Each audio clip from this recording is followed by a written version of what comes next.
Para pendengar yang kami kasih dan kami hormati, kita berjumpa kembali di dalam program RBM, Reform Broadcasting Ministry, yang dipersembahkan oleh STTRII, Sekolah Tinggi Teologi Reform Injili Indonesia yang berada di Jakarta. Sekolah ini dipersiapkan untuk melayani mereka yang betul-betul menggumulkan panggilannya untuk menjadi hamba Tuhan, pemimpin-pemimpin gereja, dan para konselor. Jikalau ada di antara Anda terbeban atau sedang bergumul untuk menjawab panggilan Tuhan, untuk menjadi pelayan-pelayan Tuhan yang serius, menggumuli zamannya dan melayani zaman, maka saudara bisa mencari informasinya di website kami, yaitu www.sttrii.com,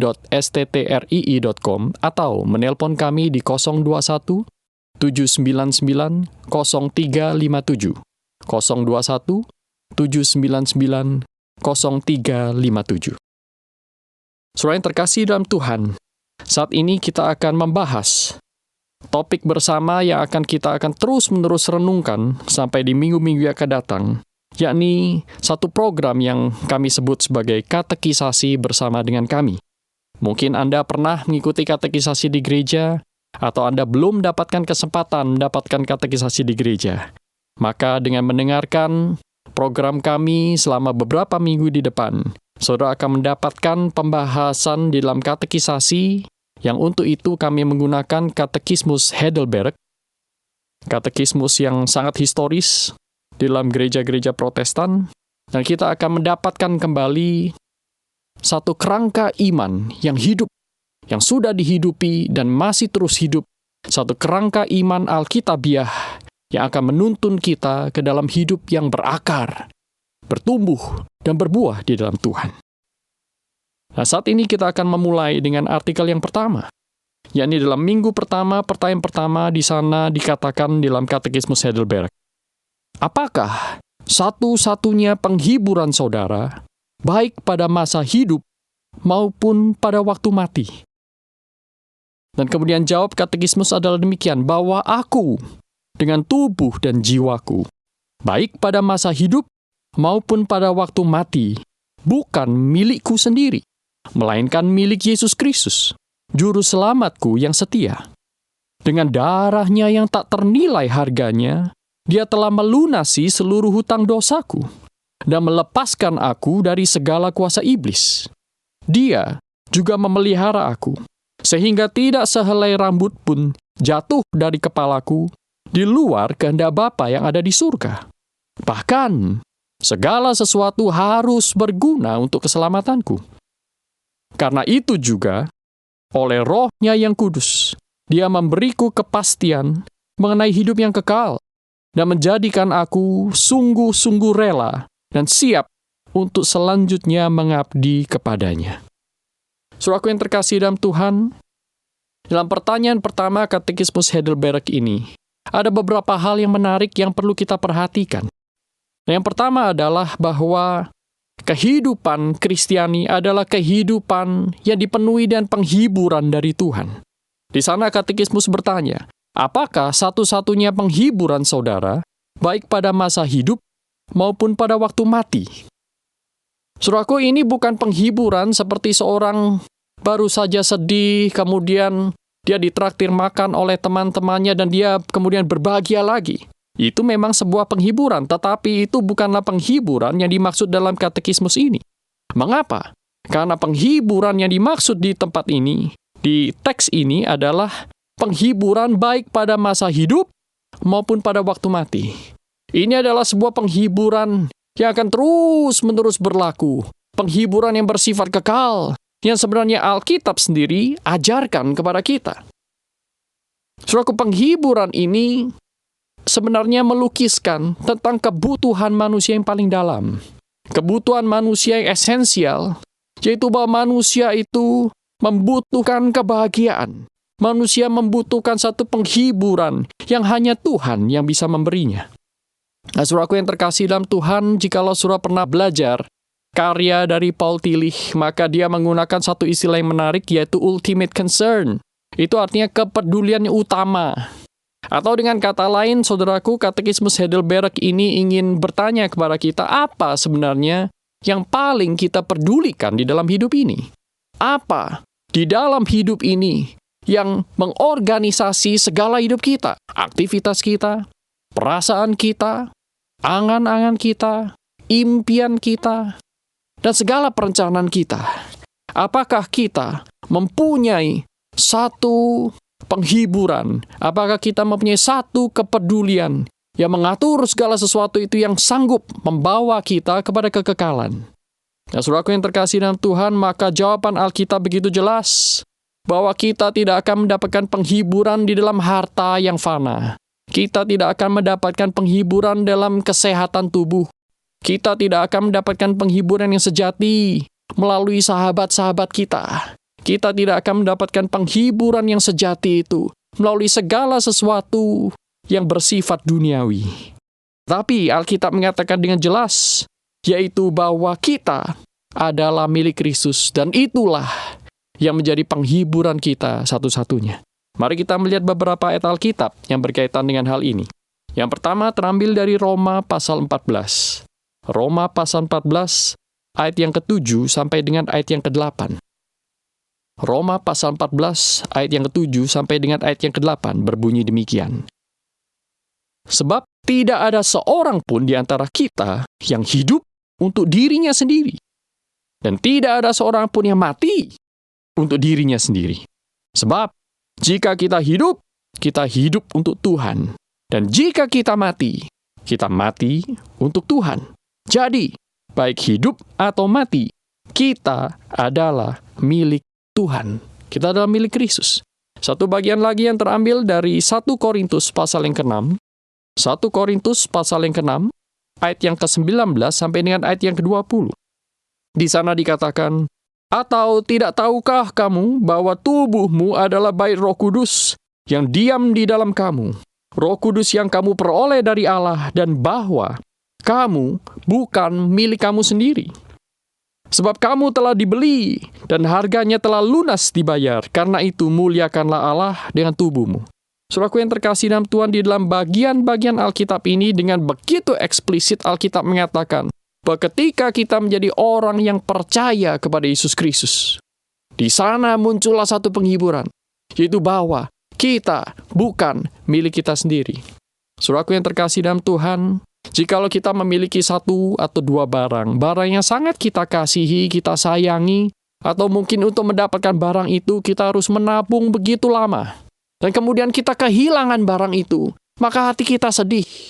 Tetapi saudaraku, di dalam bagian ini kita melihat ayat Alkitab membuka cakrawala pikiran kita, bahwa seharusnya yang menjadi penghiburan kita adalah bukan kita mendapatkan barang-barang yang menyenangkan hati kita, tetapi jauh lebih berharga dari itu, yaitu yang tidak bisa dibayar oleh emas ataupun perak sekalipun, yaitu jiwa kita sendiri.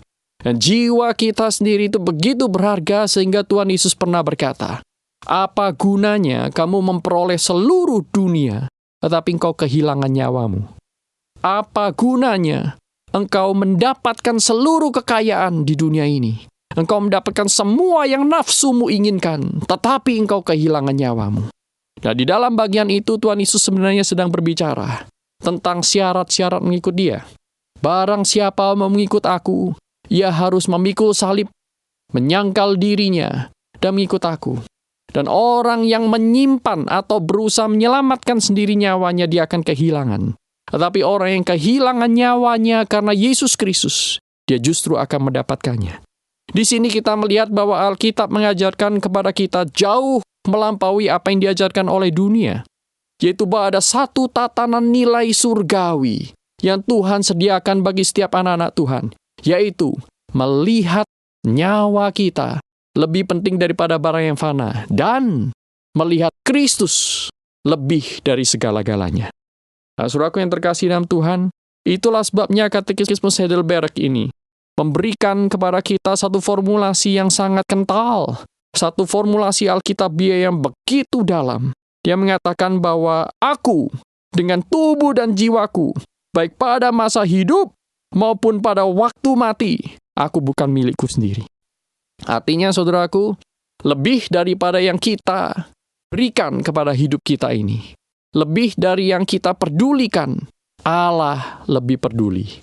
Allah mengasihi saudara dan saya, lebih daripada kita mengasihi diri kita sendiri. Dan jikalau kita ini orang yang terbatas mengasihi diri kita sedemikian rupa, Allah yang tidak terbatas sedemikian lebih mengasihi saudara dan saya. Ini adalah satu penghiburan yang besar. Dan bahwa Allah tidak hanya peduli kepada apa yang kita makan, apa yang kita minum, apa yang akan kita pakai, kita akan mau tinggal di mana. Tetapi Allah lebih peduli kepada sesuatu yang lebih bersifat kekal. Itulah sebabnya Tuhan Yesus berkata dalam Matius 6 ayat 33, "Carilah dahulu kerajaan Allah dan kebenarannya, maka semuanya itu, semua hal yang menunjang, semua hal yang merupakan tambahan, itu akan ditambahkan kepadamu." Nah, saudaraku yang terkasih dalam Tuhan, di sini Alkitab mengajarkan kepada kita bahwa sebagai anak-anak Tuhan, kita tidak boleh berpikir seperti dunia, mencari apa yang dunia cari, tetapi mencari apa yang Tuhan ingin kita cari, yakni penghiburan kekal yang datangnya hanya dari Allah kita, yaitu melalui Yesus Kristus. Mengapa? Hanya Dia yang sanggup memberikan kepada kita semuanya itu. Nah, kemudian Katekismus ini menjawab bahwa Dia adalah juru selamatku yang setia. Ketika kita tidak setia, Dia tetap setia. Dia adalah juru selamatku. Dan apa yang sudah Kristus lakukan kepada kita, sehingga Kristus itu dikatakan menjadi satu penghiburan yang tidak pernah akan hilang. Karena dengan darah-Nya yang tak ternilai harganya, Yesus telah melunasi seluruh hutang dosaku dan melepaskan aku dari segala kuasa iblis. Dia telah melakukannya, dan Dia terus melakukannya. Dan bahkan di sini juga dikatakan bahwa Yesus juga memelihara aku, sehingga tidak sehelai rambut pun jatuh dari kepalaku di luar kehendak Bapa yang ada di surga. Bahkan segala sesuatu harus berguna untuk keselamatanku. Karena itu juga oleh Roh-Nya yang kudus, Dia memberiku kepastian mengenai hidup yang kekal, dan menjadikan aku sungguh-sungguh rela dan siap untuk selanjutnya mengabdi kepadanya. Saudaraku, bukankah ini anugerah Tuhan yang luar biasa? Ketika kita percaya kepada Tuhan Yesus sebagai juru selamat, di sana kita tidak hanya mendapatkan jaminan maksud surga, itu hanyalah tambahan. Yang lebih penting dari sana adalah bahwa kita mempunyai relasi yang dibereskan bersama dengan Tuhan. Kita tidak lagi menjadi orang asing, tetapi kita menjadi anak-anak-Nya. Kita tidak lagi menjadi orang yang terus-menerus dikejar oleh dosa, tetapi kita menjadi pemenang-pemenang bersama dengan Dia. Saudaraku yang terkasih dalam Tuhan, Dia adalah satu-satunya penghiburan. Jauh melampaui apa yang dunia bisa tawarkan dan dunia bisa minta. Tetapi itulah yang disediakan oleh Allah Bapa kita di surga yang sungguh mengasihi kita. Yang Dia memberikan kepada kita Yesus Kristus. Sehingga melalui darah-Nya yang mahal, Dia menebus saudara dan saya. Nah, saudaraku yang terkasih dalam Tuhan, mengapa di sini dikatakan satu-satunya penghiburan? Apa yang menjadi satu-satunya penghiburan kita? Kalau kita mempunyai ultimate concern atau kepedulian yang ultimat, yang puncak itu lebih dari satu, maka kita mungkin dikatakan sebagai orang yang politeis, orang yang percaya kepada beberapa Allah. Tetapi saudaraku, Alkitab tidak pernah mengajarkan kita untuk mempunyai Allah lebih dari satu. Allah harus menjadi satu-satunya. Nah, saudaraku yang terkasih dalam Tuhan, biarlah melalui perenungan pada hari ini, kita kembali diingatkan bahwa hidup kita adalah milik Kristus. Kristus mengasihi kita. Kristus sungguh menyayangi saudara dan saya.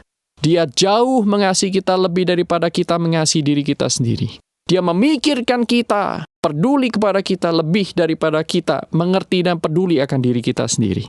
Dan Dia diberikan oleh Allah kepada kita Ini adalah satu-satunya penghiburan yang membawa kita kepada kehidupan kekal.